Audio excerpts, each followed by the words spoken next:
नमस्कार सर्व रसिक प्रेक्षकांचं पुन्हा एकदा स्वागत तुमच्या आवडत्या कार्यक्रमात, ज्याचं नाव आहे केसरी सोबत मराठी पाऊल पडते पुढे आटके पार झेंडा. सर्वांना बालदिनाच्या मनपूर्वक शुभेच्छा देतो. आणि आता आपण स्वागत करूया आपल्या परीक्षकांचं. स्पष्टपणे, परखडपणे आणि तरी सुद्धा प्रेमाने बोलणारे आपले मकरंद देशपांडे सर आणि ओघवत्या वाणीने बोलणाऱ्या आपल्या उर्मिला मातोंडकर. मकरंद सर, उर्मिला, आपण बाल दिनाच्या निमित्ताने आजचा हा खास एपिसोड करतो आहोत. बाल दिनाबद्दलच्या तुमच्या काही आठवणी असतील तर आम्हाला ऐकायला खूप आवडेल. खरं तर बालदिन म्हटल्यावर आपण लहान होणं, आणि लहान होणं म्हणजे नेमकं काय तर भीती नसणं. लहानपणी हक्क होते, खूप मागून घेतलेले हक्क होते.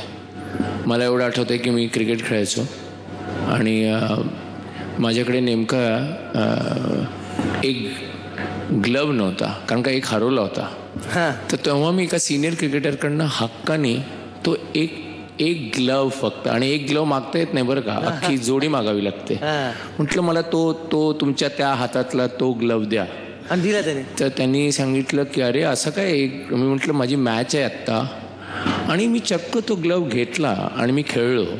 आणि नंतर त्यांनी येऊन मला मॅच नंतर माझी बॅटिंग बघून दुसरा ग्लवही देऊन टाकला.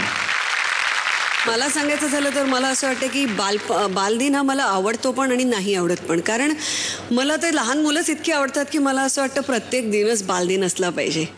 लहानपण देगा देवा मुंगी साखरेचा ठेवा, ऐरावत रत्न थोर त्यासी अंकुशाचा मार. त्यामुळे मोठेपण तया यातना कठीण. वा. जिथे तुकवांची संस्कृती आहे त्याच महाराष्ट्राने नेहमीच इतिहासाबद्दल आदर, वर्तमान काळाबद्दल भान आणि भविष्याची जाण ठेवलेली आहे. आपली संस्कृती, आपली परंपरा हल्लीची पिढी टिकवत नाही अशी बोंब सगळीकडेच उठवली जाते, पण ते काही तितकंसं खरं नाही. कारण संस्कृती जर टिकवायची असेल तर आपल्या पुढची पिढी जेव्हा जन्माला येते तेव्हाच तिच्यामध्ये आपण ती बीज रोवायला पाहिजेत, तर पुढे जाऊन ती पिढी आपल्या संस्कृतीचं जतन करते. आणि आता आपला पुढचा संघ काय जतन करून ठेवलंय त्यांनी ते दाखवण्यासाठी येतो आहे. जोरदार टाळ्यांनी आपण स्वागत करूया. येत आहेत पुण्याहून हेरंब संजय पायगुडे आणि बाल शाहीर मंडळी.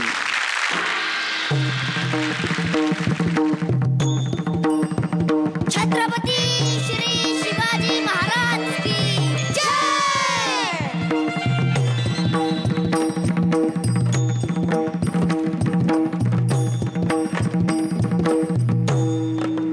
मराठी पाऊल पडते पुढेच्या सर्व मायबाप रसिकांना या बालशाहीर हेरंबचा मानाचा मुजरा.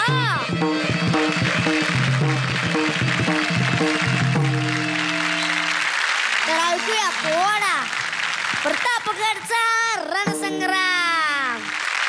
पैजेचा विडा उचलून, पैजेचा विडा उचलून मोठ्या तोऱ्यानं अफजल खान निघाला विजापुराहून, निघाला विजापुराहून, निघाला विजापुराहून.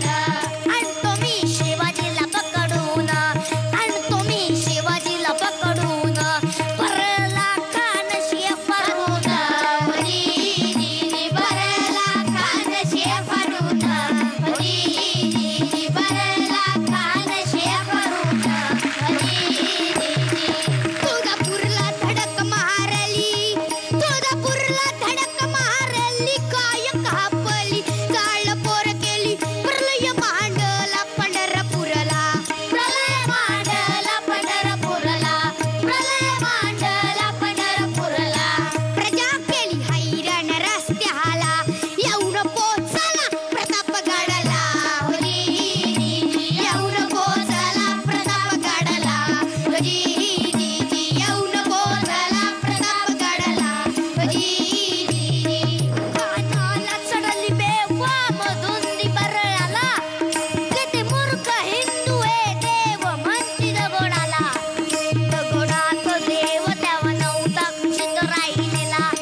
कापून आण शिरजाचे पेऊन कोसाय हाय आमचे असं कोण म्हटलं तुळजापूरची भवानी आणि विठोबा बोल लागला बोल लागला बोल लागला प्रतापगडच्या पायथ्या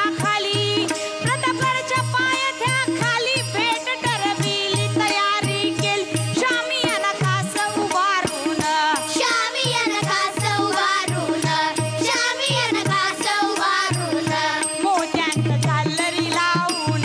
मोत्यांच्या झालरी लावून सजविला तंबू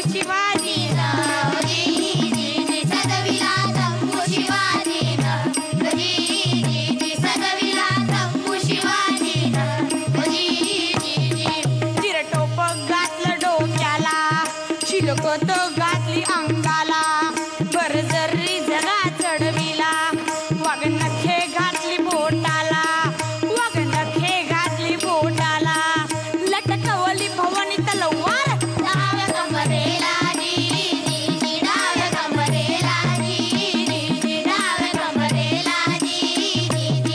चिलकत मजबूत अंगाला कटेरीन दगा नाही केला आवाज वरच्यावर आला शिवबान विचार मनी केला शुभ शकून खाननच केला आता करूया मने वासी डाव आपुला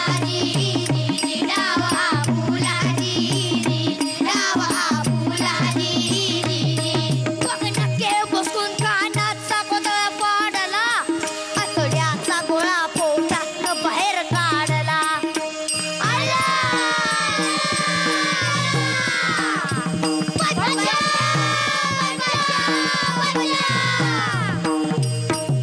अल्ला बोलला पण तोबा बोलला त्याचबरोबर सय्यदवंडा धावून आला शिवबाच्या शिरावर पट्टा त्यानं उगारिला हा म्हणत जीवा मला आडवा त्याला भिडला पट्ट्याचा वर त्यानं वरच्या वर उडविला वद जीवा म्हणून की शिवा वाचला आपुला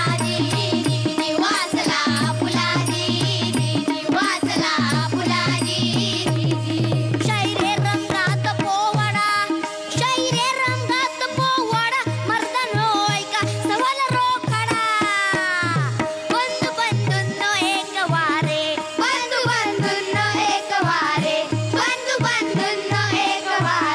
एका आईचे पुत्र सारे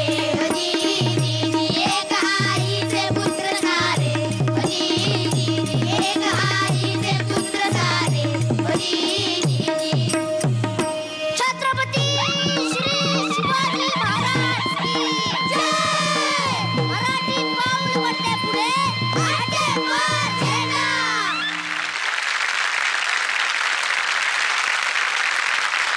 किती वर्ष झाली तू शिकतोस? मी माझ्या वयाच्या 4थ्या वर्षापासून पोवाडा म्हणतोय 4थ्या वर्षापासून पोवाडा म्हणतोस. आज तुझं वय किती? आज माझं वय पूर्ण 10 आहे पूर्ण आणि 10. 11 वर्ष चालले 11 वर्ष 6 वर्ष झाली 4थ्या वर्षापासून तो पोवाडा शिकतो आहे. आणि तू रे? मी 8 वर्षापासून पोवाडा म्हणतो. 8 वर्षापासून? तुझं वय किती? आता 9व संपलं 10व सुरू झालं. 8व्या वर्षापासून म्हणतोस का 8 वर्ष झाली म्हणतोयस? 8 वर्षापासून म्हणतो. 8 वर्षापासून म्हणतोय. 8 वर्षापासून म्हणजे वाटतंय का नाही? पण म्हणजे 8 वयाचा हा जेव्हा होता तेव्हापासून म्हणतो. मला बरं, धन्यवाद समजून सांगितल्याबद्दल. हेरम, तू पूर्ण 10 वर्षाचा पूर्ण शाहीर आहेस माझ्या डोळ्यासमोर आत्ता. म्हणून धन्यवाद तुझ्यासाठी सर, thank you. खरंच तुला एक मानाचा मुजरा. फक्त स्केट्स घालून मी कधीच बघितलं नव्हता एखादा पोवाडा. पहिल्यांदा असं मी बघितलंय की स्केट्सवरनच माणसं गेली एकदम त्या काळात. सर आम्ही हे स्केटिंग मुद्दामून दाखवलं कारण की जेव्हा शिवाजी महाराजांच्या काळातले जेव्हा मावळे होते तर त्यांच्या अंगात किती चपळता होती, ते किती भरभर गड चढून जायचे, गड जिंकायचे, हे आम्ही स्केटिंग मधून दाखवले. फार छान, फार छान. धन्यवाद. आजच्या काळामध्ये आपल्या मातीशी अगदी समरूप झालेला आणि आपल्या मातीला अगदी बरोबर साजेसा आणि तिला अगदी बरोबर शब्दांनी खुलवणारा पोवाडा गाणारे खूपच अशी कमी मुलं असतील. सर्वप्रथम तर तुम्हाला त्याच्याकरता मुजरा, तुमच्या आईवडिलांना मुजरा, तुमच्या सर्व ह्या मंडळींना मुजरा जे हे प्रशिक्षण केंद्र चालवत आहेत की जे पोवाडा शिकवतात. खरोखरच म्हणजे मला असं वाटतं की एका वेळी माझ्या अंगावरती जो सरकन काटा आला तो मला वाटतं पूर्ण ऍक्ट होईपर्यंत गेलाच नाही. आणि मला वाटतं आशीर्वाद असे फक्त तोंडाने देऊन उपयोगाचे नाहीत. त्यामुळे अजूनही काहीतरी करायला पाहिजे, नाही का मकरंद? तुला काय वाटतं? हो येस. त्यामुळे मला वाटतं आनंदाच्या शिखरावरती खुशाल जाऊन बसा, हसा मुलानो हसा. असा मुलांना वा.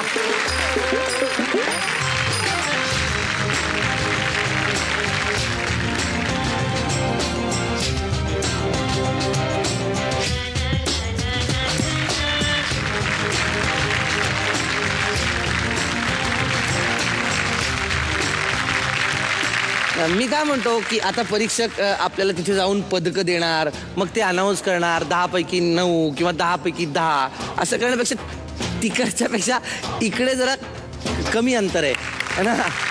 हे कमी अंतर आहे.